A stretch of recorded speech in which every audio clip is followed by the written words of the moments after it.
Mais cette visibilité, aujourd'hui, maintenant que j'attire votre attention et que j'attire d'attiser un peu votre curiosité, c'est à vous les gars, c'est à vous en tant que personne, futur manager, sincèrement, on est en 2026 quoi.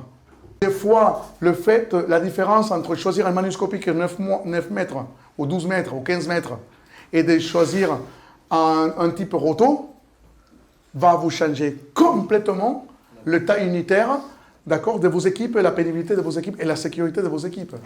Un choix de matériel. Soyez curieux. Allez-y voir ce qui existe.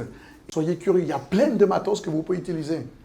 Pour votre information, il en existe un appareil qui s'appelle une grue de charpentier. Allez-y voir à quoi ça ressemble. Allez-y voir à quoi ça ressemble une grue de charpentier. Bon, dans le jargon, il existe des grues de charpentier.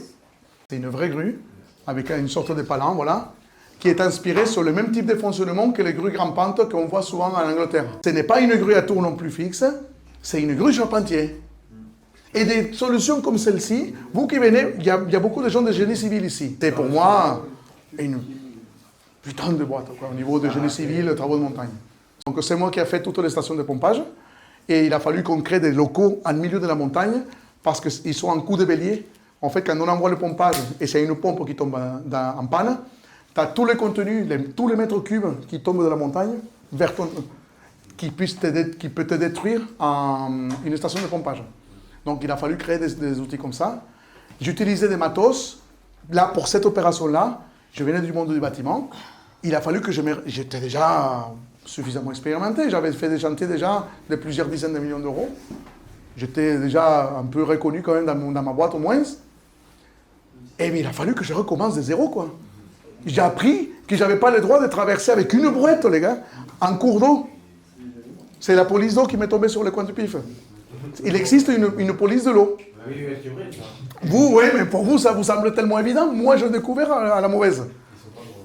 Je découvert ça à la mauvaise. Donc, il a fallu que je m'adapte. Et surtout, au niveau matos, j'ai découvert plein de matos de génie civil qui, pour vous, sont normaux. Pour moi, c'était une découverte. Waouh, c'est énorme. J'ai découvert que je pouvais faire du béton. On a des mini-centrales où on met c'est une bétonnière dans laquelle ça te renvoie le béton directement sur un tapis. Et j'ai loué ça en montagne. Moi, je ne savais pas que ça existait, quoi. Mais non. Je ne savais pas. Pour moi, un hélicoptère, c'était un truc de loisir ou pour l'armée, quoi.